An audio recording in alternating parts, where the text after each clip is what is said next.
le solicitaba a alguien que pudiera hacer un resumen de cuál es la posición de esta primera corriente que ya analizamos el día de ayer, que era el realismo, ¿sí? Como una solución metafísica al problema del conocimiento.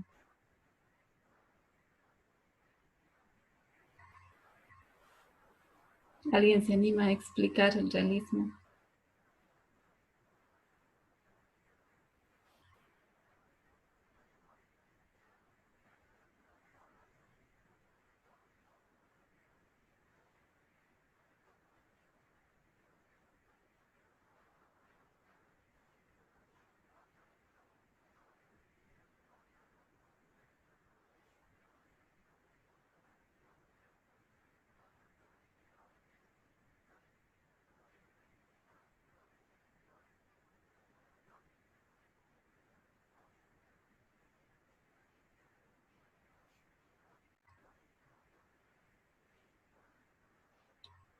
Profe,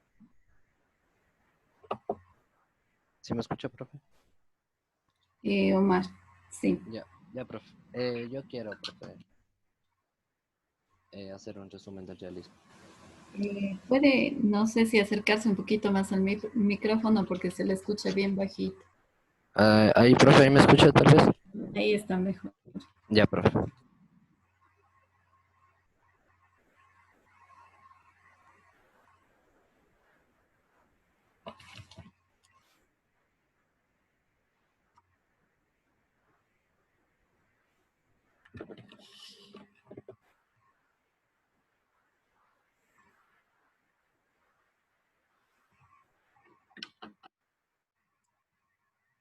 No le estamos escuchando.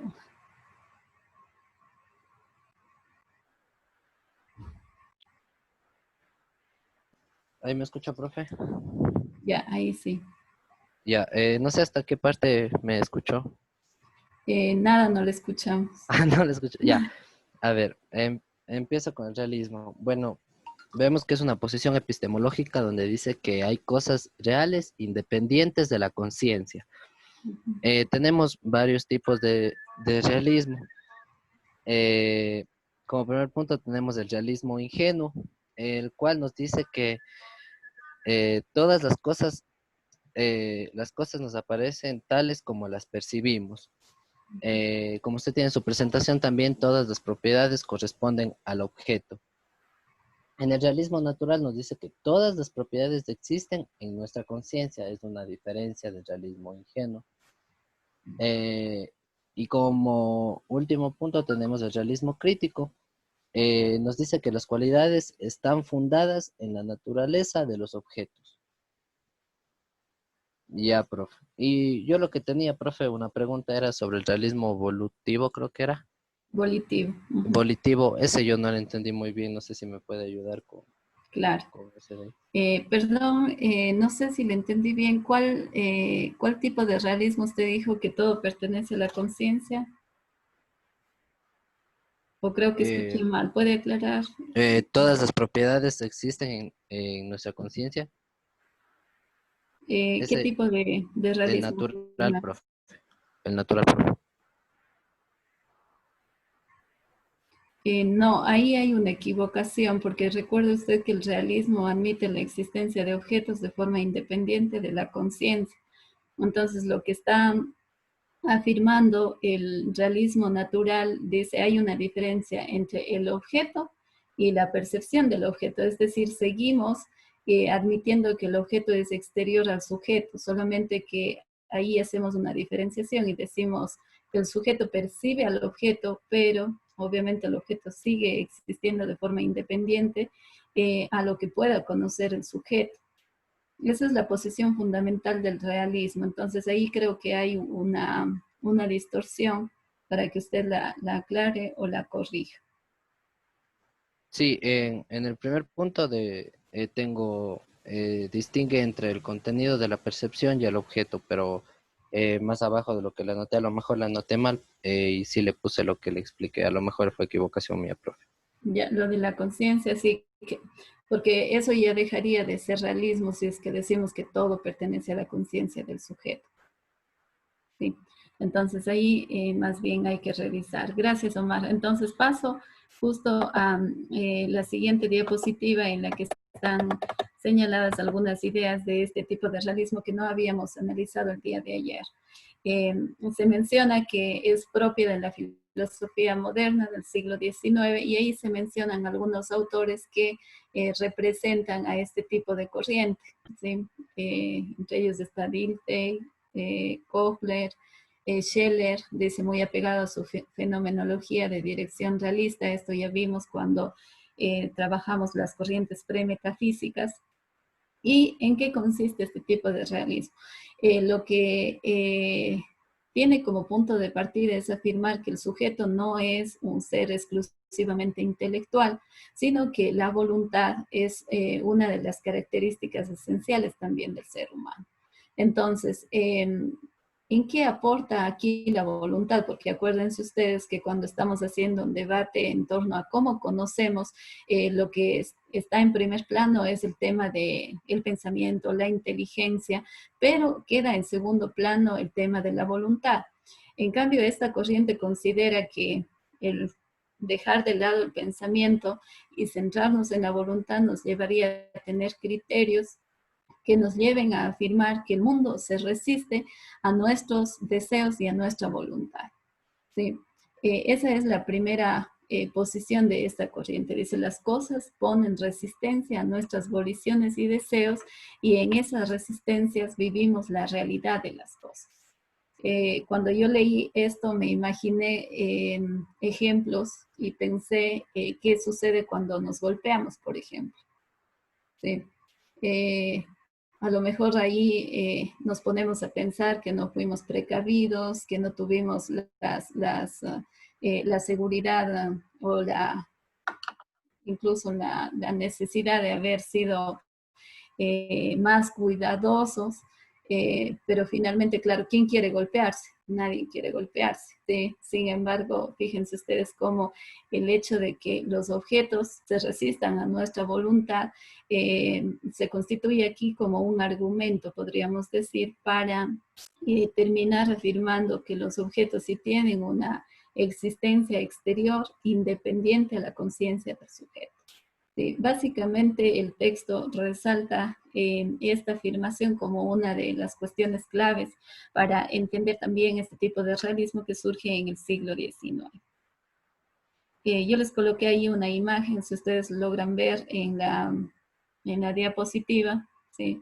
Como aquí estamos hablando de los objetos en términos generales, ahí ustedes ven representado un mundo, pero claro, queremos invadir ese mundo y observamos que podemos percibirlo tal vez superficialmente, no nos pertenece, en otras palabras, de acuerdo a esta corriente, el mundo, porque el mundo es exterior, objetivo, independiente del sujeto.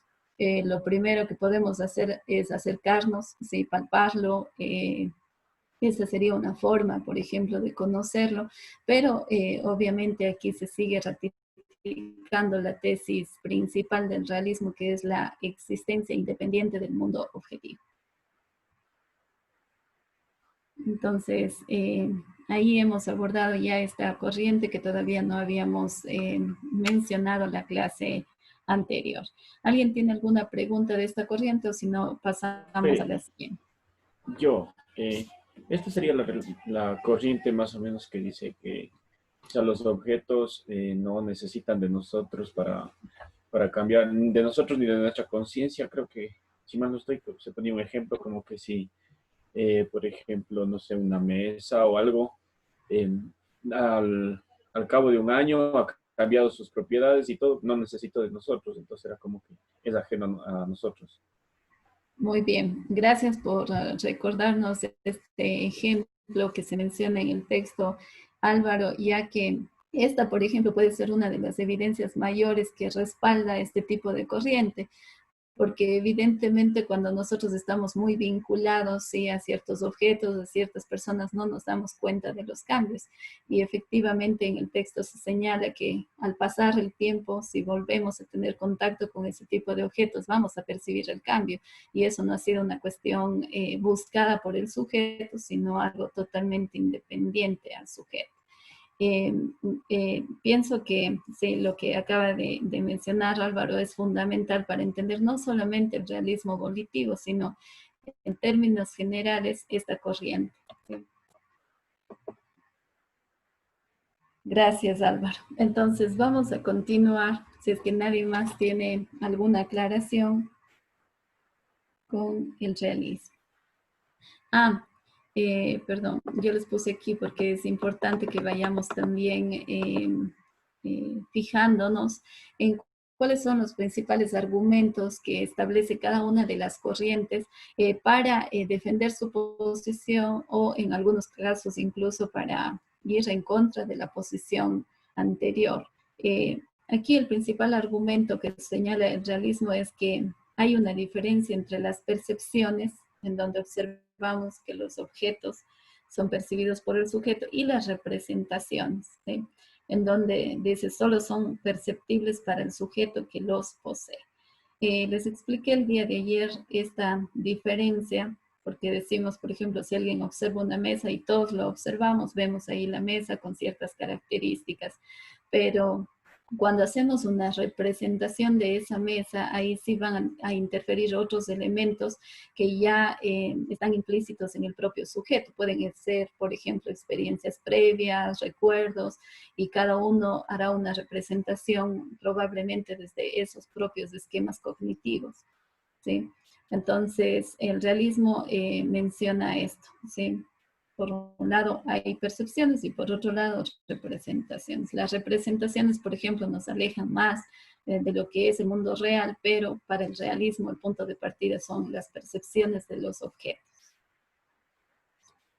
Bueno, pasemos entonces a trabajar la parte referente al idealismo. ¿Sí? ¿Quién puede explicar en términos generales cuál es la posición de esta corriente?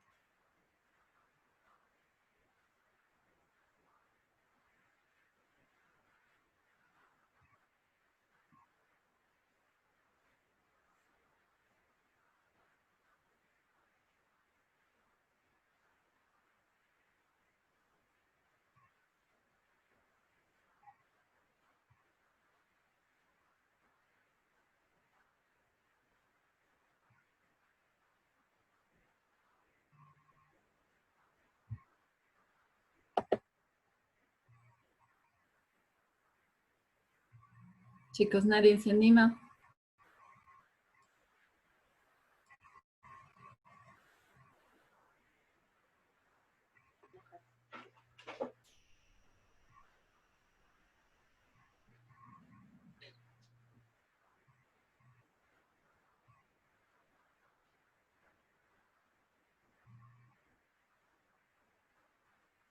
Puede decirse que el idealismo prácticamente sostiene que solo existe nuestra conciencia y nada más que nuestra conciencia.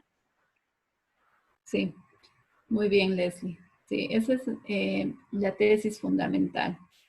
Sí, si el realismo afirmaba la existencia de un mundo objetivo, en el caso del idealismo prácticamente sería el sujeto que está en el centro y se termina negando la existencia, ¿sí?, del mundo objetivo. Entonces aquí dice no hay cosas reales que sean independientes de la conciencia. Quien genera los objetos prácticamente es el sujeto, ¿sí? Observamos ahí que existe, bueno, otro tipo incluso de corrientes idealistas que están más apegadas a profundizar el tema de el mundo espiritual, el alma, Dios y todo lo demás, pero el texto dice no vamos a ahondar en este tipo de idealismo, sino en el idealismo epistemológico, que se refiere obviamente a cómo el ser humano conoce.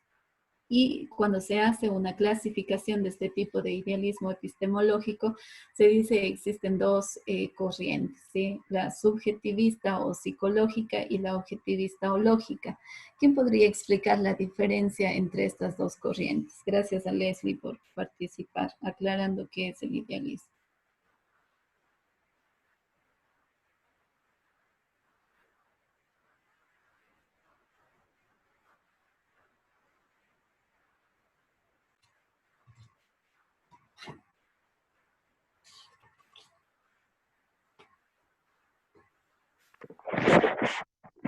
profe, se puede decir que desde el subjetivismo, desde el idealismo subjetivo o psicológico, toda realidad está encerrada en la conciencia del sujeto, que las cosas no son nada más que contenidos de su propia conciencia.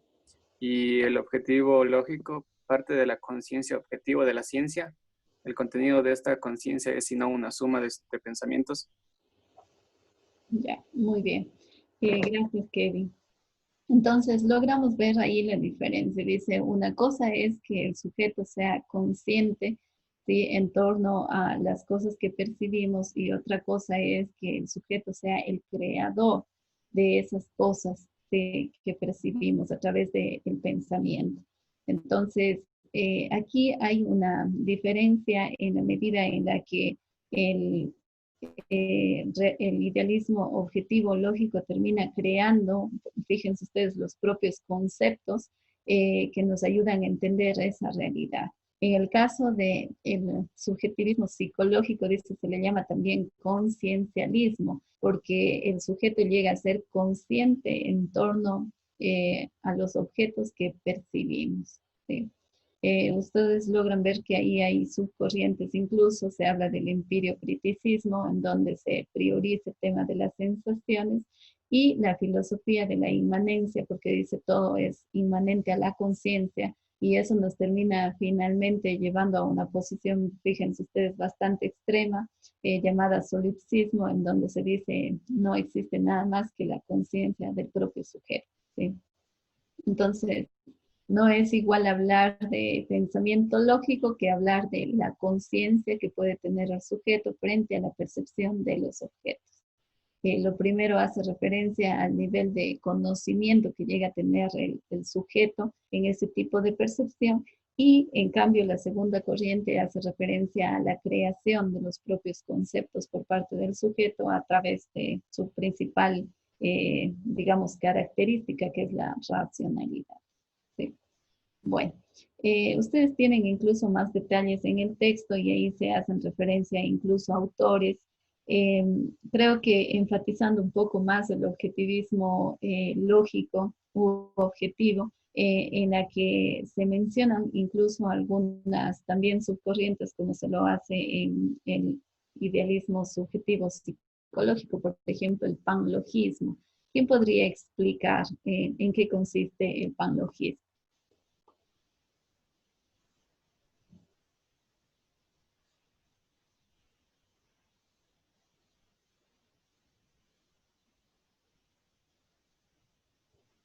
Profe, Sí. tal vez eso es lo que decía que se reduce a la realidad entera, o sea, prácticamente todo a lo que era cuestiones lógicas. Pero cuando decimos cuestiones lógicas, ¿a qué nos estamos refiriendo? En cuestiones lógicas relacionadas con el idealismo.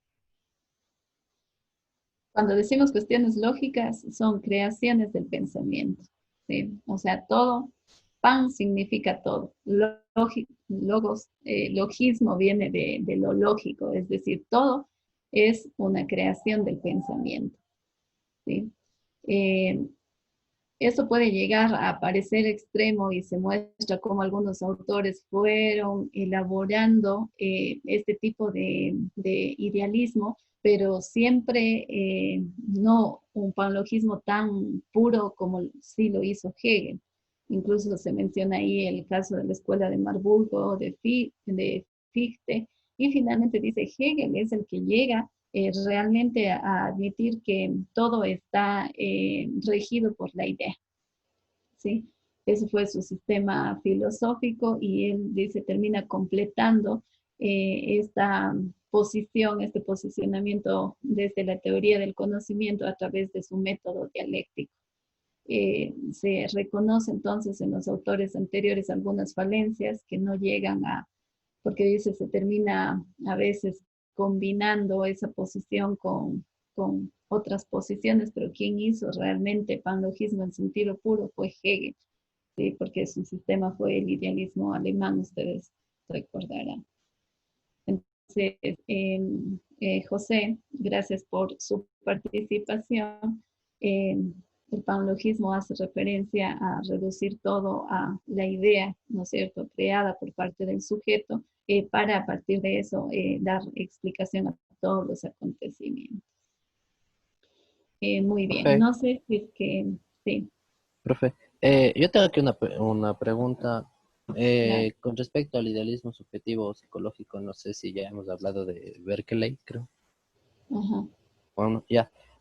Con respecto a lo que decía de Dios, que decía que es la causa de la aparición de las percepciones sensibles en nosotros, o ajá. sea, él lo toma en el sentido ideológico también a Dios o ya como un cuerpo o un objeto. Eso no tenía profe, muy claro. Berkeley prefiere no referirse, cuando la posición es que no hay cosas reales independientes de la conciencia, dice en el caso de Berkeley, y eso lo aplica a los objetos de tipo material, pero no se refiere así a Dios y al alma, si no recuerdo mal, sino más bien le termina atribuyendo a Dios el origen de todas las cosas. Aquí está, por ejemplo, eh, yo pienso, uno de los elementos que nos hacen observar que de el origen, o sea, de dónde procede incluso el sujeto que conoce, ¿sí? Si aquí dice no hay cosas reales, quien está elaborando todo ese conocimiento es el sujeto, pero ¿de dónde proviene el sujeto? Berkeley, perdón, le atribuye la existencia en el texto, no dice del ser humano, pero la existencia de las percepciones, ¿sí? Las atribuye Berkeley a Dios. ¿Sí? Él es el causante de ese proceso cognitivo, diríamos así. Pero lo que usted pregunta es si es que Dios tiene una existencia real. Exacto, profe, una existencia real o solo ideal, como estamos viviendo el idealismo. Entonces, no sé Para si es ser una coherente existencia. con su sistema, realmente si es que Berkeley es idealista, pues él dice que no hay cosas reales. ¿Sí? Más bien lo que aquí le termina dando a Dios es como una prioridad frente a las ideas. ¿Sí? Existen muchas ideas, pero para él la idea que causa o que origina todas las cosas sería Dios, es decir, sería la idea primaria. ¿Sí? Así como, bueno, no se dan muchos detalles de esto en el texto, pero podemos revisar para aclarar esa posición. Pero al ser ver que el idealista es obvio que incluso Dios sería una idea para él. Ya, profe, muchas gracias. Ujú. Vamos a ver, no sé si alguien tiene alguna otra pregunta. Pasamos entonces a los argumentos.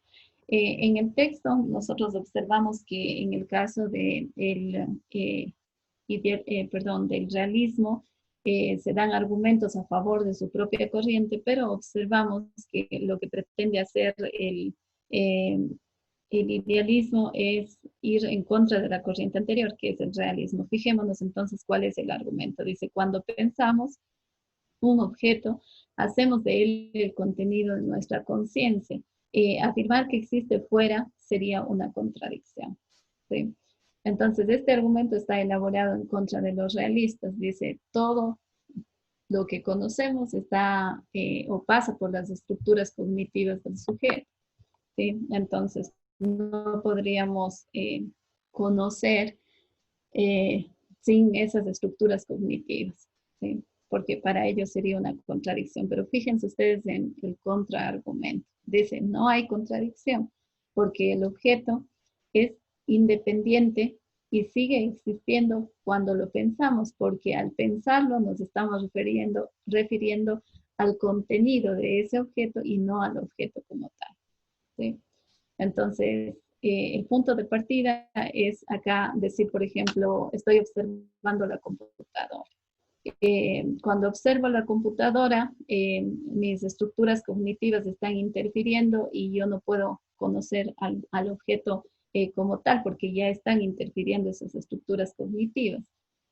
Pero quienes elaboran los contraargumentos dicen, ¿por qué no podemos conocer el objeto como tal? Sí, porque cuando yo digo que estoy percibiendo ese objeto a través de mis estructuras cognitivas, me estoy refiriendo al contenido de esa percepción y no al objeto como tal.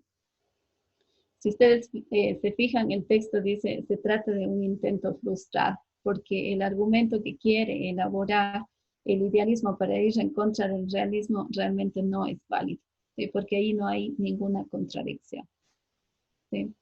Entonces, lo que podemos hasta aquí afirmar es que tanto el realismo como el idealismo son posiciones que no han sido refutadas, ¿sí? Cada una mantiene su posicionamiento en torno a la independencia del mundo objetivo o simplemente la existencia del mundo objetivo en la conciencia, ¿sí?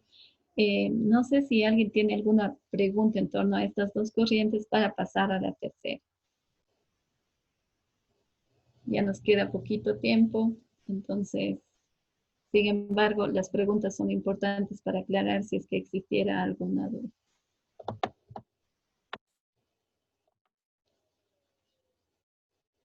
Pasamos entonces, si no hay consultas, al fenomenalismo, ¿sí? Aquí reaparece uno de los actores claves, como ustedes se habrán dado cuenta, incluso en las unidades anteriores que trabajamos, que es Kant, quien pretende hacer siempre una propuesta un poco más equilibrada frente a los extremos, ¿sí? Cuando se habló del racionalismo y el empirismo, Kant se terminó planteando como una posición intermedia el a priorismo o trascendentalismo. Y frente al realismo y al idealismo, lo que va a plantear Kant es el fenomenalismo, ¿sí? ¿Quién puede explicar en términos muy generales en qué consiste esta corriente?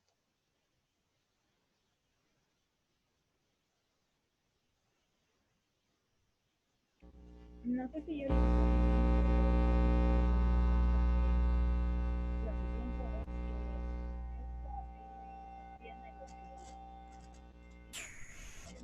A ver, ¿alguien está hablando porque no se escucha?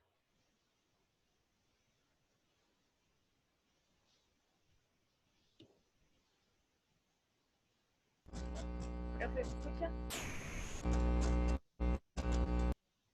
No. Profe, Ahí, a ver, ahí inténteles.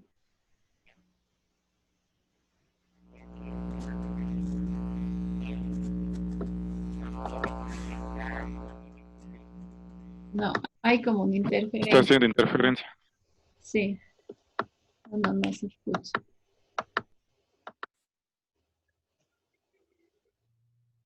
Profe, ¿yo puedo participar entonces? Claro. Bueno, decía que es una teoría según la cual no conocemos las cosas como son en sí, sino como nos aparecen. También decía que para el fenomenalismo hay cosas reales, pero no podemos conocer su esencia, es decir, solo podemos saber qué son, pero no lo que son. Muy bien. Gracias, Carl. Nosotros observamos que cuando decimos que Kant pretende establecer un equilibrio entre dos posiciones extremas, si es que podemos llamarlo así, lo que él pretende es tomar elementos tanto del idealismo como del realismo para poder expresar su posicionamiento. Entonces, Carol bien nos señala, dice, no podemos conocer las cosas en sí. ¿Qué significa eso?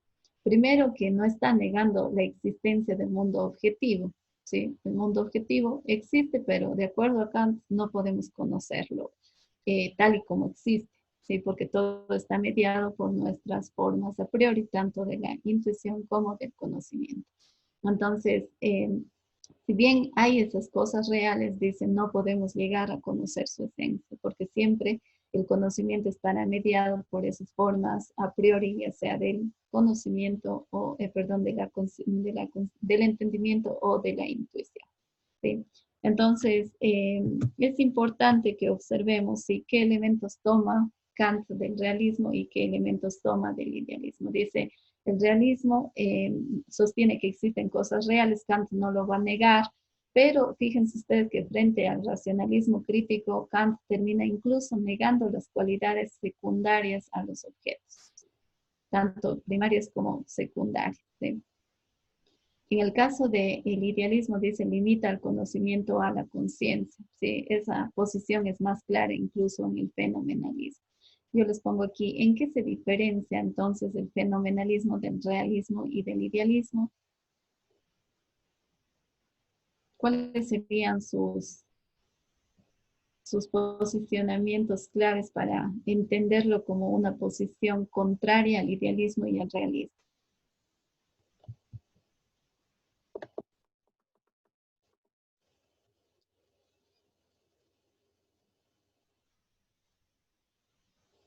Acuérdense que cuando hablamos del apriorismo ya habíamos visto cómo Kant termina generando estas estructuras, estas categorías del entendimiento que son claves para el conocimiento. Entonces aquí se afirma primero que él niega las cualidades primarias de los objetos, estas siguen existiendo en la conciencia del ser humano, y el espacio y el tiempo, dice, son formas de nuestra intuición. ¿Sí? Esa es una afirmación clave de esta corriente. La conciencia, lo conceptual e intuitivo procede de la conciencia, son formas a priori del entendimiento. El mundo nos aparece por razón de la organización a priori de la conciencia. Nunca podremos conocer, de acuerdo a Kant, cómo está constituido el mundo en sí, prescindiendo de estas formas a priori. Entonces, ¿cuáles son sus tesis básicas? Dice, la cosa en sí es incognoscible. No negamos que el mundo exista de forma independiente, pero no podemos conocerla tal y como existe. El conocimiento se limita al mundo del fenómeno, es decir, lo que nosotros conocemos no son las cosas en sí, sino son fenómenos, es decir, cómo aparecen a nosotros esos objetos que son los fenómenos. Y finalmente, las formas a priori de la intuición y el entendimiento dan lugar al mundo de los fenómenos. ¿Sí? Puede el mundo existir, pero de acuerdo a Kant, nosotros lo conocemos de acuerdo a nuestras estructuras cognitivas, mediados por esas formas a priori, tanto de la intuición como del entendimiento. ¿Alguna pregunta en torno a esta corriente que pretende mediar entre el idealismo y el realismo?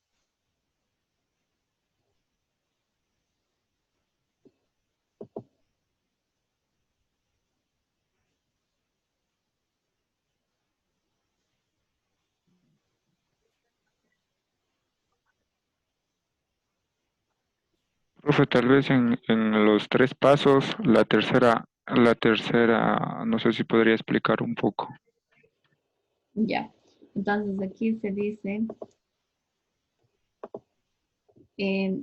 las formas a priori de la intuición y el entendimiento dan lugar al mundo fenoménico. ¿Sí? De acuerdo a Kant, nosotros no podemos conocer al mundo tal y como existe, porque dice, ese es un mundo exterior, pero siempre el sujeto que hace el esfuerzo por conocer va a mediar entre ese objeto y ese sujeto, y la mediación son esas formas a priori. Es decir, el espacio, el tiempo. En el texto se dice, si queremos explicar cuál es la causa de un fenómeno, nosotros tenemos ahí ya una categoría, que es la categoría de causalidad. Y estamos direccionándonos a querer conocer la causa de un fenómeno a partir de una categoría creada por el sujeto. ¿Sí? Es decir, siempre el sujeto, de acuerdo a Kant, va a tener mayor prioridad en torno a cómo elabora el conocimiento frente a la existencia de ese mundo objetivo independiente. Está a punto de acabarse, chicos,